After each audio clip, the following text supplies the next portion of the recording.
Welcome to Dr. Sheryl's PodCouch, where we talk about all things mental health. Today, I'm so excited that we have on Sarah Mitchell, who's a sleep consultant who's based in Mountain View, California. She empowers parents to teach their little ones to sleep and become the loving, attached, well-rested parents they want to be. Sarah offers home and virtual consultations and has online classes for newborns and babies 4 through 24 months old. How are you, Sarah?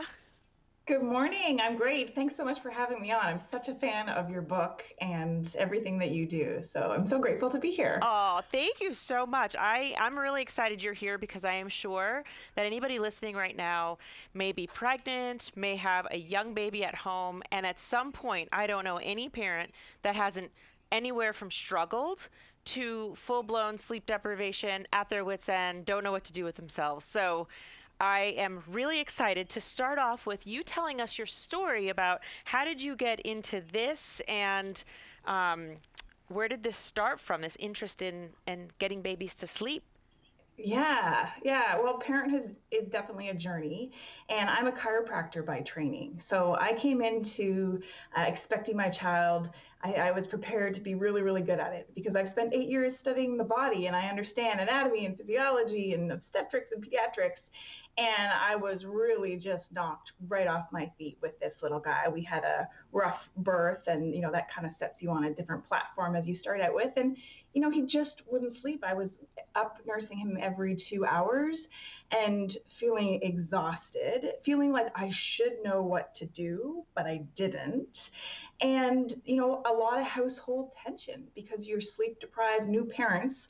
I often say you've been promoted to the most important job in the world. You're now CEO of this little person's life, and you have no prior training or experience. So And do it's do quite a you, curve. yeah, did you have that feeling? I think that you've said it twice, that you should have known what to do. Like, isn't a mother just wired to know what to Yes. do? And so talk about that. Is that a myth? Where does that come from? I very much believe that it's a myth. I think that there are many things about parenting that are very instinctual. Your strong drive to protect your child, that strong, fierce love that you feel.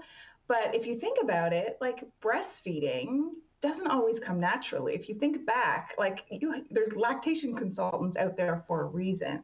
It's not always innate. And we think that getting our children to sleep should be so natural, but often it's not. It's really a parenting skill that can be taught and honed.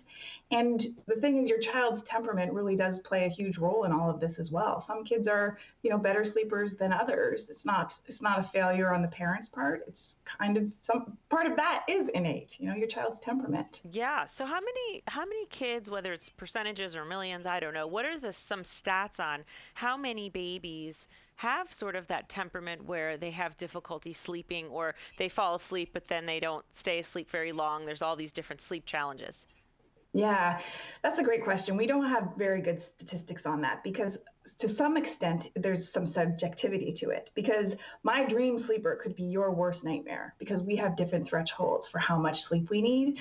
So, if I'm a new mom and I've got a 6 week old and I only need 6 hours of sleep and he's giving me a slip out 6 hour stretch, I'm winning, right? But if I'm someone like myself who needs a lot of sleep because I have an autoimmune disease, I need a lot of sleep. 6 hours is just not enough for me, right? So it's very difficult to give percentages, but like you said, everyone struggles at one point or another and has to figure out, why is this happening? What can I do to help? Yeah, one of the things that I think is really interesting, I don't think I've ever shared actually, is that, of course, being very much someone who studies attachment and bonding, with all three of my kids, I actually did three different methods, three different sleep methods. And like the first one was baby wise. I was a baby wise mama with my first. And what's so interesting is that with all three, all three are awesome sleepers. I happen to have, I'm Mm. sure I had nights, but in general, I still to this day have good sleepers.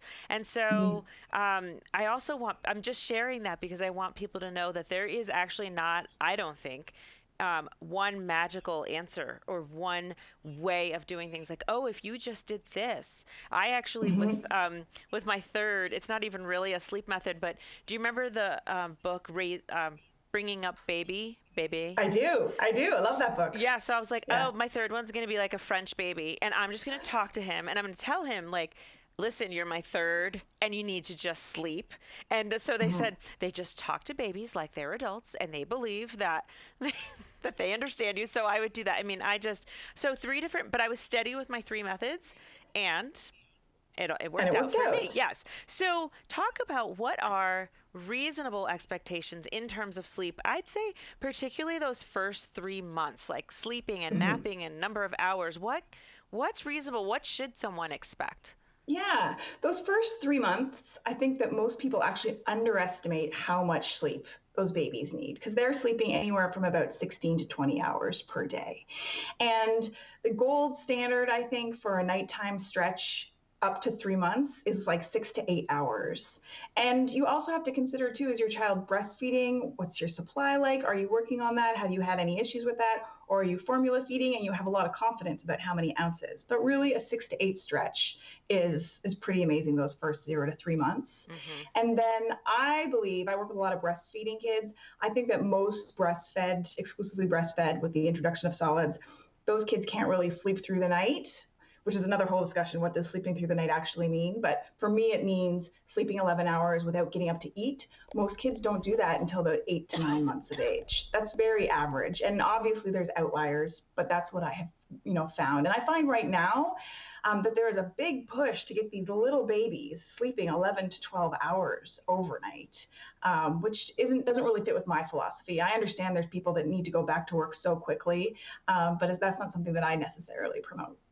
Right. I think that sounds like a setup for failure to Yes, me. exactly. And I love your comment about the three different techniques because 40% of my clients are second or third time parents where what they did with the first one just doesn't work with the second one.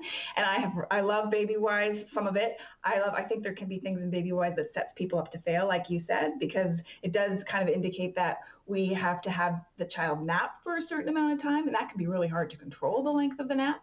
But yeah, and Bringing Up Bebe, great book, love that one too. So I'm self-taught, so I read all the different theories. So I pull from a little bit here and there when I work with clients because temperament, like I said before, plays a big factor in things as well. Yeah, absolutely. I mean, I had one kid who every single time I put him in a car seat, he screamed. And then the Oh other gosh. two, well, everybody's dream is to be in a car seat because they're going to knock out, right? But my third wouldn't. So Mhm. I hope that anybody listening that has a baby or is pregnant can really, really hear that. There's two things that I feel like are these almost like old wives' tales that I want to hear your comments on. First Okay. one is crying it out. I'm going to Mm. speed ask you these questions, these two. Do you believe Yeah. in it or not? So my first question is, what's your definition of crying it out? Right. I would say 10 minutes or more of letting your baby just cry. You walk out, they scream, and you can tolerate that for 10 or more minutes. Okay. That's my Okay. random definition. Yeah. Okay. And the reason I asked is some people's definition is just to close the door and not go back in. And I definitely don't believe in that because I believe that our kids need to be acknowledged and talked to, like out of that book. I really believe that. Tell them exactly what's going to happen, even though they're only 4 months. Just start communicating. We don't know what's sticking. Now, I do believe, though, that with any sleep changes, even if you don't leave the room, that there will be some tears. Absolutely, because that's your child's way of communicating with you. And they might be saying, hey, this isn't how I fall asleep. I usually like to nurse till I'm like half asleep and then you put me down. What are you doing putting me down without having nursed? And the only way I can communicate that to you is with tears. So there is definitely crying involved. None of us want to hear our children cry, but you kind of get to the point where you're like, the way we've been doing things isn't benefiting both of us right now. And I always want to remind, especially mom and baby and breastfeeding mom and baby, that you guys are a unit. And what's happening has to be working for both of you, and that mom is an important person too, right? And so when I read your book, I was like, oh my gosh, this is something that I experienced for sure with mommy burnout. And I see it so often in my clients is that they cannot let their kids cry at all at the cost of themselves really burning out, and there is a happy medium in there. So I don't believe in cry it out closing the door, but I do know that there will have to be tears. I've tried it so many different ways, and I just know that there ultimately has to be some tears, Yeah, I unfortunately. agree with that. I mean, truly, my best friend, she would let her kids cry it out at some point, And I don't know how she really felt about that, but she would. She got to the point where she was like, "You just got to let it do it." And when I had babies, I had a limit. I don't know what it was, but I'm sure it wasn't more than 15 minutes or so. And then it was just so distressing. It wasn't like I was going to fall asleep. And then I remember laying there having that dilemma of, well, but if I go back in, is that good or bad for them? And so Yeah. there's all these, and then you're sleep deprived while you're making these choices, and a lot of Hmm. times your partner or spouse is sleeping, Yeah. and so you're It's making very these lonely. decisions by yourself. Yeah, somehow one partner can sleep through this.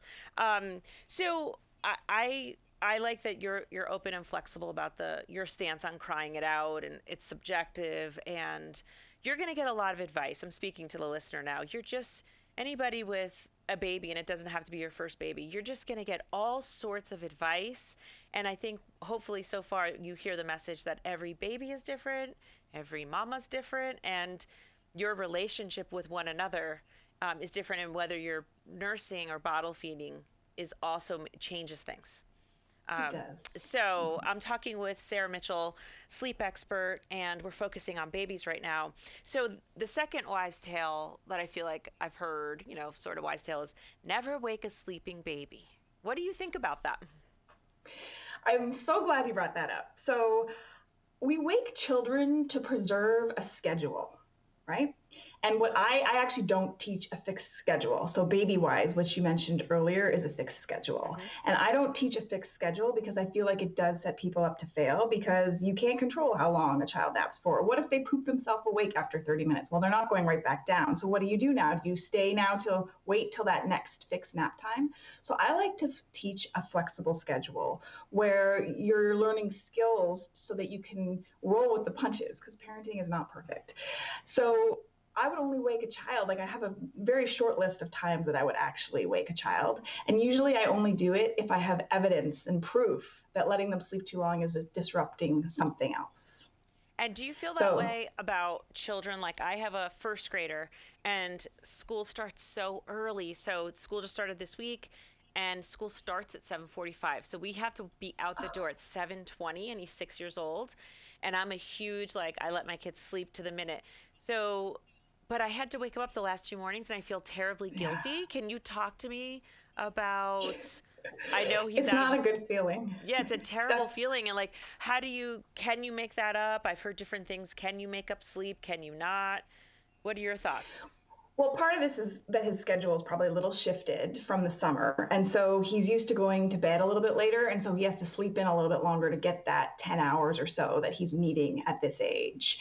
And so you might start by getting him to bed a little bit earlier so that he naturally will wake up a little bit earlier so that his body's kind of in tune with his school rhythm. And then on the weekend, you can let him sleep in, but I wouldn't let him sleep in more than an hour kind of past his regular bedtime or wake up time for school because then you have challenges again on Monday morning, Oh, right? interesting. So on a weekend, you would wake a 6-year-old up no later. Like if he has to be up at 7 is the latest he has to be up. You wouldn't let him sleep past 8 on a weekend. Yeah, I wouldn't. Yeah. Oh my Now it God. gets a bit different into the teen years. There's more different strategies there. But at this point, yeah, I also have a first grader. So I know exactly what it's a terrible feeling. You're like, their little bodies are growing and changing so much. They need to sleep. But the other side of that is if I don't wake him up, or I let him sleep too long, then we're rushed out of the house. And that's never a good way to start your day, right? With everyone kind of grumpy and cranky that they Right. didn't have time to kind of fully wake up. Right. So, Oh, I'm yeah, sure everyone can relate to that. It's a little bit of a dilemma. yeah, Okay, but going back to babies, and I won't go on teens because that really is a whole nother half-hour discussion. But it is. going back to this, going back to babies, okay, what do you think about swings or rocking a baby to sleep, nursing or feeding a baby to sleep? Do you think Mhm. that's setting up bad habits, good habits? What are your thoughts? Right. So in my newborn class, I teach that your first goal is really to keep your baby well rested. Prevention is so key in the newborn stage. And when I say newborn, I mean like 0 to about 8 or 9 weeks. And because sleep begets sleep. So the more tired they are, that's when everything just starts to fall apart and you get into this pit that's really hard to get out of.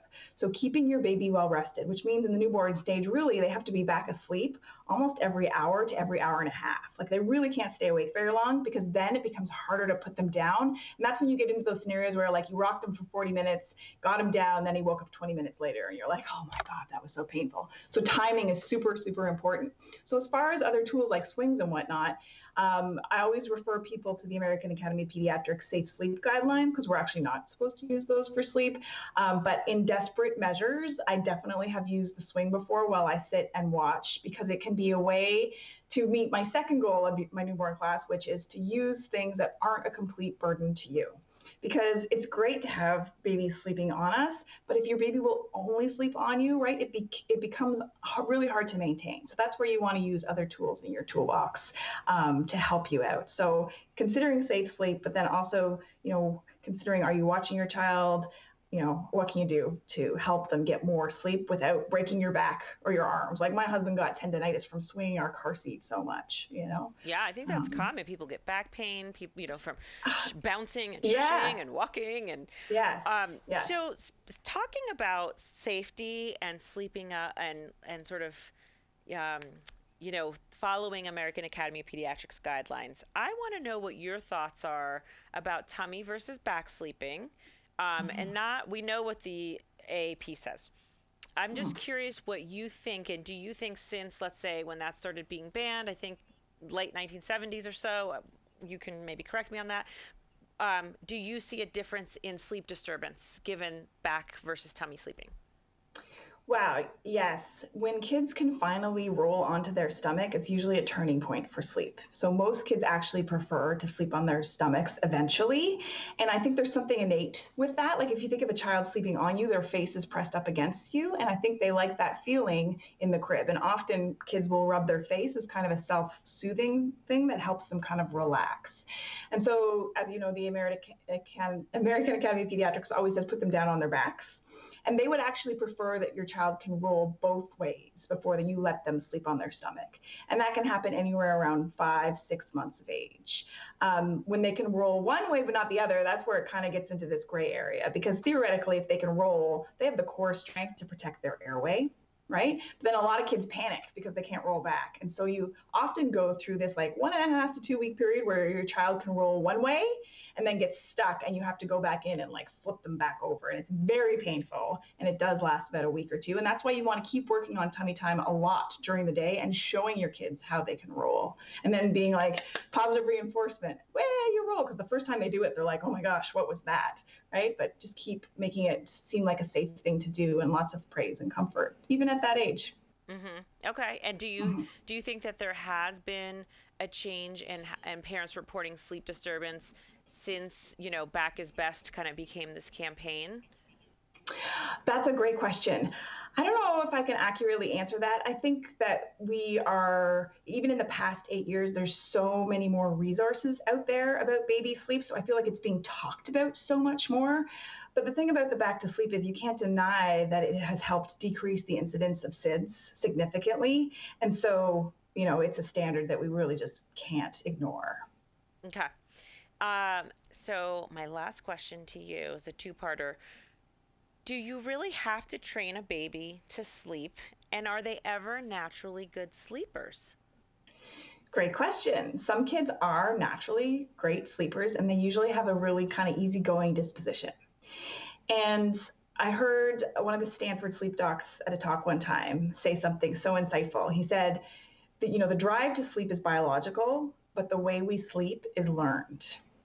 And so what happens in the newborn stage is some of us may be a little bit more comfortable or more confident than others. And we hear some fussing and some grunting, and we go over and we observe our child. Maybe we offer some touch, but we don't necessarily pick them up.